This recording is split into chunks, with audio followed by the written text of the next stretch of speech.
दोस्तों, आज का जो विषय है वो है अनआंसर्ड प्रेयर्स, यानी कि वो प्रार्थनाएं जिनके उत्तर नहीं आते। बहुत बार हम प्रार्थना करते हैं, प्रे करते हैं कई दिनों तक, महीनों तक, सालों तक, और उसके उत्तर नहीं आ रहे, उसके आंसर्स नहीं आ रहे, और हम इस सोच में पड़ जाते हैं कि वाकई ईश्वर है, वो हमारी सुन रहा है, और अगर हमारी सुन रहा है तो हमारी प्रार्थनाओं के उत्तर क्यों नहीं आते। सबसे पहली ज़रूरी बात यह है कि उस वक्त हमें ये याद करने की ज़रूरत है कि कितनी प्रार्थनाओं के उत्तर पहले परमेश्वर ने दिए। अगर उन प्रार्थनाओं के उत्तर परमेश्वर ने दिए तो इस प्रार्थना के भी उत्तर सही समय पर ज़रूर से देगा। मगर वहीं हमें ये जांचने की भी ज़रूरत है कि ऐसी कौन सी वजह है, ऐसी कौन सी बात है जिसकी वजह से हमारी इस प्रार्थना का उत्तर नहीं आ रहा। हमारी प्रार्थनाओं का उत्तर ना आने के कई कारण हो सकते हैं, जिसमें से कुछ कारण हम आज शेयर करेंगे। पहला कारण है प्रार्थना ना करना। कई बार ऐसा होता है कि हमारे जीवन में प्रॉब्लम आती है और हम उस प्रॉब्लम में, उस मुसीबत में इतना उलझ जाते हैं कि हम प्रार्थना ही करना भूल जाते हैं।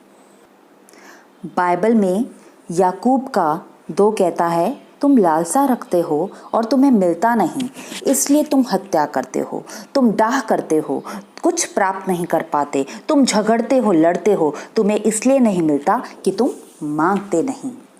यानी कि जब हम प्रॉब्लम में होते हैं, हम हर कोशिश कर लेते हैं, लड़ लेते हैं, झगड़ लेते हैं, अपनी तरफ से अपना जो भी हमें लगता है सही है हम करने की कोशिश करते हैं कि किसी तरह हमें जेलसी हो जाती है, हम हर गलत काम करने को तैयार होते हैं, मगर हम प्रार्थना करना भूल जाते हैं। हम चिंता में पड़ जाते हैं और अपने लिए चिता तैयार कर लेते हैं, मगर प्रार्थना करना भूल जाते हैं। मत्ती 7:7 कहता है कि मांगोगे तो मिलेगा, ढूंढोगे पाओगे, खटखटाओगे तुम्हारे लिए खोला जाएगा। पर प्रॉब्लम यह है कि हम मांगना ही भूल जाते हैं। हम अपनी प्रॉब्लम और मुसीबत में इतना खो जाते हैं कि हम ये वचन ही भूल जाते हैं कि हमको परमेश्वर के आगे अपनी प्रॉब्लम्स को रखना है, उससे मांगना है। दूसरा कारण है कॉन्फिडेंस की कमी, यानी कि हियाव की कमी।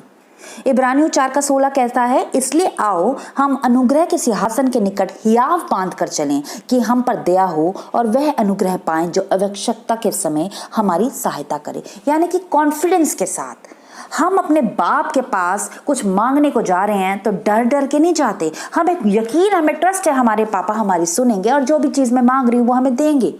तो हम अपने स्वर्गीय पिता के पास क्यों कॉन्फिडेंस के साथ नहीं जा पाते? क्यों हम डर डर के जाते हैं कि पता नहीं मिलेगा कि नहीं मिलेगा, पता नहीं मेरी बात पूरी होगी कि नहीं होगी, पता नहीं मुझे मांगना चाहिए कि नहीं मांगना चाहिए। क्योंकि बचपन से यही सिखा है ना कि मांगना नहीं चाहिए भगवान से। पर यहाँ पे बाइबल कुछ और बताती है, वो कहती है मांगो, मांगेंगे नहीं बाप से तो किससे मांगेंगे? मगर सोचने की बात यह है कि हम क्या मांग रहे हैं। अगर ये हमारी मांग जायज़ है तो उसमें कोई हर्ज नहीं है। हियाव के साथ मांगो, कॉन्फिडेंस के साथ मांगो। तीसरी वजह हो सकती है पाप, हमारे अंदर के, हमारे जीवन के पाप। भजन संहिता 66:18 कहता है, यदि मैं मन में अनर्थ बात सोचता तो प्रभु मेरी ना सुनता। यानी कि अगर मैं मन में अनर्थ बातें सोचते हूँ, अगर मेरे जीवन में शायद मैं गलत कर नहीं रही पर मेरे मन में गलत चल रहा है, तो भी परमेश्वर हमारी नहीं सुनता। क्योंकि बाइबल के हिसाब से हम चलें तो वो कहती है कि पाप सिर्फ करने से नहीं होता, पाप आप सोच लेते हो तो समझो आपने पाप कर दिया। तो बाइबल बताती है, यदि मैं मन में अनर्थ बात सोचता तो प्रभु मेरी ना सुनता। तो हमें जांचने की ज़रूरत है, कहीं ऐसा तो नहीं कि हमारे जीवन में कुछ छुपे पाप हैं या हमारी सोच में कोई पाप है जिस वजह से हमारी प्रार्थना सुनी नहीं जा रही। अगर ऐसा है तो हमें उस पाप से मुक्त होने की, उस पाप को, उस आदत को, उस सोच को छोड़ देने की ज़रूरत है। अब हम चौथे कारण पे जाते हैं। चौथा कारण है परमेश्वर की इच्छा के बाहर प्रार्थना करना। यानी कि हम प्रार्थना कर रहे हैं पर वो परमेश्वर की इच्छा में नहीं है। परमेश्वर कुछ और चाह रहा है और हम प्रार्थना कुछ और कर रहे हैं। 1 यूहन्ना 5:14 कहता है, और हमें उसके सामने जो हियाव होता है वह यह है कि यदि हम उसकी इच्छा के अनुसार कुछ मांगते हैं तो वह हमारी सुनता है। यानी कि परमेश्वर की विल क्या है। अब यहाँ हमें जानने की जरूरत है कि आखिर परमेश्वर की इच्छा क्या है। इफिसियों 5:17 कहता है, इस कारण निर्बुद्धि ना हो पर ध्यान से समझो कि प्रभु की इच्छा क्या है। प्रार्थना करो, परमेश्वर से पूछो, परमेश्वर तेरी इच्छा क्या है, मेरी ये प्रॉब्लम है, मैं ये चाहती हूँ, मैं ये चाहता हूँ, पर आप क्या चाहते हो। और हर प्रार्थना के बाद ये जरूर बोला करो कि परमेश्वर मेरी नहीं तेरी इच्छा पूरी हो।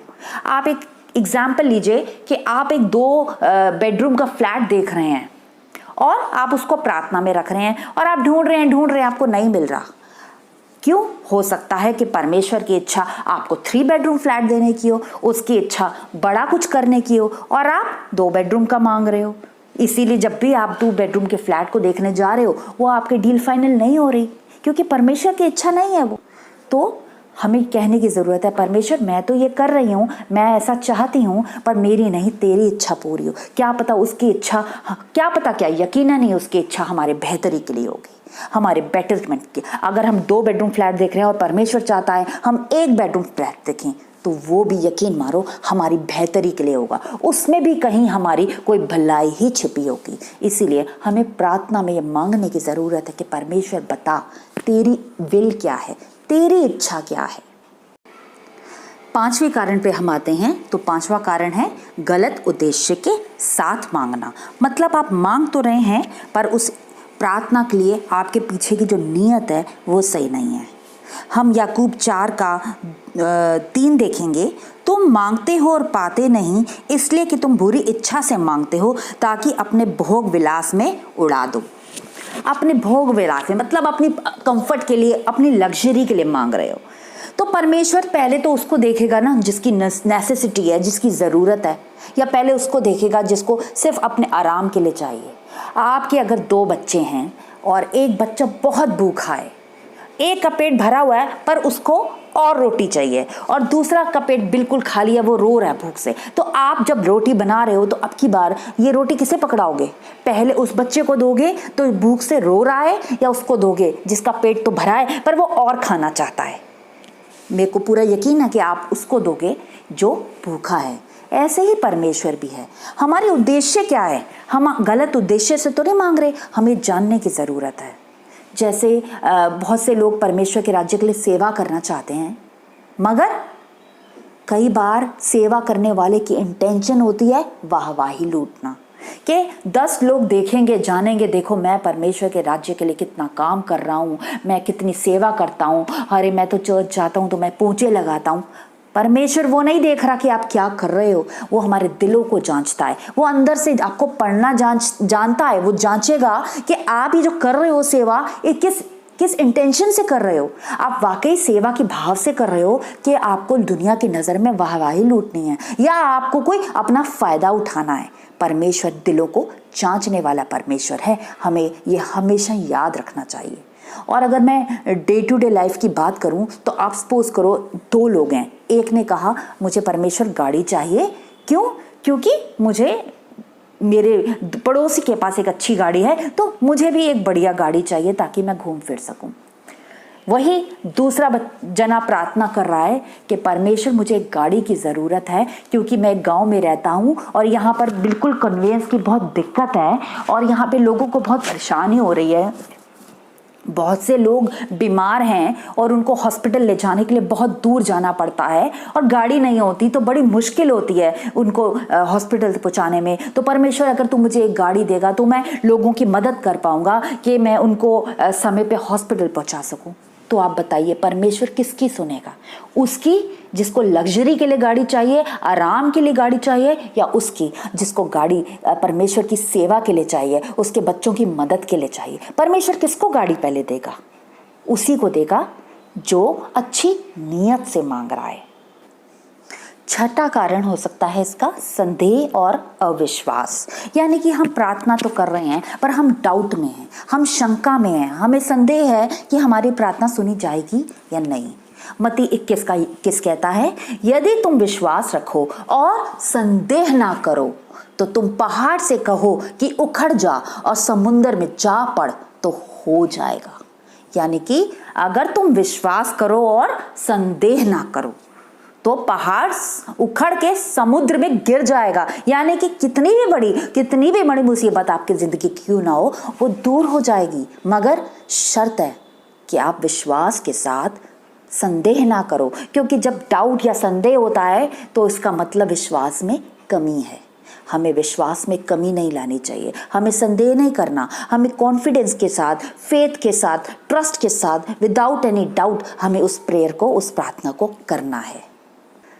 7वां कारण है चिंता करना, कि हम प्रार्थना तो कर रहे हैं पर अंदर से हमें चिंता लगी हुई है, हे भगवान होगा कि नहीं होगा, क्या होगा, कैसे होगा, ईश्वर मेरी बात सुनेगा नहीं सुनेगा, पता नहीं क्या होगा।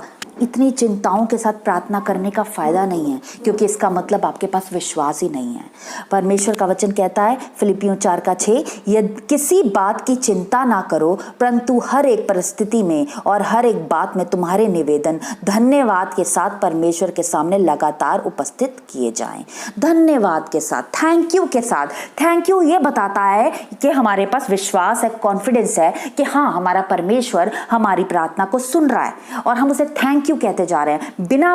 बिना प्रार्थना की वो रिक्वेस्ट के पूरा हुए ही हम परमेश्वर को थैंक यू कहे जा रहे हैं, क्योंकि हम उसे ये बता रहे हैं परमेश्वर हमें यकीन है कि तुम्हारी प्रार्थना को सुन रहा है और पूरा भी करेगा। और अगर हमें यकीन है तो चिंता की हमारे जीवन में कोई जगह नहीं, क्योंकि चिंता चिता समान है।